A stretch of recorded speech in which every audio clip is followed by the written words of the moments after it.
हाय दोस्तों, आप सभी को नमस्कार। उम्मीद करता हूँ आप लोग बेहतर होंगे। दोस्तों, प्रीवियस कुछ वीडियो में आप लोगों के कमेंट आ रहे हैं कि भाई मैंने कौन कौन सी मेडिसिन ली थी और किस किस डॉक्टर को मैंने दिखाया था और कितने टाइम तक मेरी मेडिसिन चली थी और मेडिसिन के साथ में और मैंने क्या किया जिससे कि मैं एंजाइटी से पूरी तरीके से ठीक हो पाया या फिर एंजाइटी से बाहर निकल पाया। अगर मैं सबसे पहले फ्रेंड्स बात करूँ तो मैं उदयपुर पढ़ाई कर रहा था, बैंक एग्ज़ाम की तैयारी कर रहा था। तो वहाँ पे मैंने जब मुझे पैनिक अटैक आया था फर्स्ट टाइम तो मैंने न्यूरोलॉजिस्ट को दिखाया। उन्होंने कुछ मेडिसिन दी थी। मुझे लगता है एक बीपी की गोली थी और एक ऐसे ही माइंड थोड़ा ठंडा रहे इसकी टेबलेट थी। तो 2-3 महीने मैंने वहाँ से ली। मुझे मतलब इतना रिलीफ नहीं पड़ा, तो भी मेरी ब्लड प्रेशर हाई रहता था, मतलब लो नहीं रहता था। कभी 150 हो जाता, कभी 170 हो जाता, जो ऊपर वाला होता है। फिर उसके बाद में मैंने अहमदाबाद चेक कराया। वहाँ पे मैंने सारी जाँचें कराई। मतलब जाँचें भी ऐसा होता है कि आप में से बहुत सारे ऐसे भी है जो कि भाई डॉक्टर के पास में जाने से ही डर रहे हैं कि यार वहाँ जाएंगे कोई बड़ी बीमारी बता देगा। सेम सिचुएशन मेरे पास में भी थी। जब भी मैं न्यूरोलॉजिस्ट, मतलब जो बड़ा डॉक्टर होता है ना, चाहे न्यूरोलॉजिस्ट हो चाहे कार्डियोलॉजिस्ट हो, उनका नाम सुनते ही मतलब मुझे ऑटोमेटिक डर बैठ जाता था कि यार इसके पास गया मतलब ये कोई ऐसा नहीं बता दे कि मेरे कोई ब्रेन के अंदर कोई ट्यूमर है या फिर बाद में मेरे हार्ट के अंदर कोई ब्लॉकेज है या फिर मेरी कोई सर्जरी नहीं करा दे।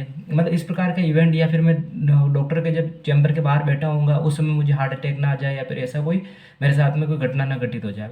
ठीक है, तो इसके लिए मैंने अहमदाबाद चेक कराया और वहाँ लगभग मैंने 6 से 7 महीने का ट्रीटमेंट लिया। उन्होंने आप में से कमेंट भी थे भाई क्या मैंने बीपी की गोली खाई है। हाँ, तो मैंने बीपी की गोली खाई है, बट वो धीरे धीरे करके मतलब हर एक आदमी की सिचुएशन अलग अलग होती है। भाई आपके कमेंट थे कि भाई मैं बता दूँ कौन सी मेडिसिन है।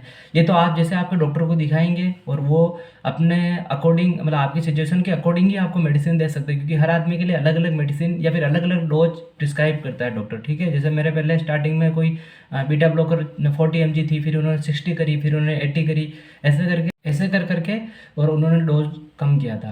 ठीक है, उसके साथ में मेरे 3-4 टैबलेट और चलती थी एंटी एंजाइटी की, ताकि मुझे कहीं पे भी मैं एग्ज़ाम देने जाऊँ या किसी भी जगह बाहर जाऊँ तो मुझे एंजाइटी कम हो सके। तो आप जैसे अपने डॉक्टर को दिखाएंगे वो उस प्रकार से मेडिसिन प्रिस्क्राइब करेंगे। ठीक है, उसके अलावा मैं जैसा कि हर वीडियो में बोलता हूँ कि डाइट का बहुत बड़ा बड़ा रोल है। 50% अगर मेडिसिन का रोल है तो 50% डाइट प्लस योगा प्राणायाम का रोल है ही है।